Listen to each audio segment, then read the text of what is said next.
Pour conserver une intimité avec son partenaire, je dirais que la première chose, c'est vraiment d'être à l'écoute de son corps, de voir à quelle étape on en est de la maladie, ce qu'on peut faire, ne pas faire, et si l'envie est là.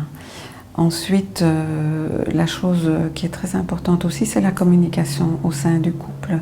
La communication aussi, bien sûr, avec les médecins, mais au sein du couple, elle va permettre justement à chacun des partenaires de s'exprimer sur le ressenti par rapport à la sexualité, principalement dans ce cas-ci. Ce que je conseillerais aussi, c'est tous les jours, d'avoir quelques petits gestes tendres, être attentif au compagnon qui est souffrant aussi. Ce qu'il ne faut pas oublier non plus, c'est que l'intimité et la relation sexuelle, ce n'est pas non plus que la pénétration.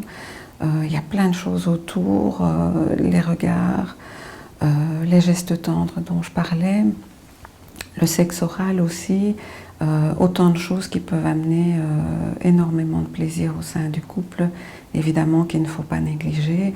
Et si la sexualité pénétrante est possible, eh bien ça ce sera très bien aussi, si le couple le souhaite.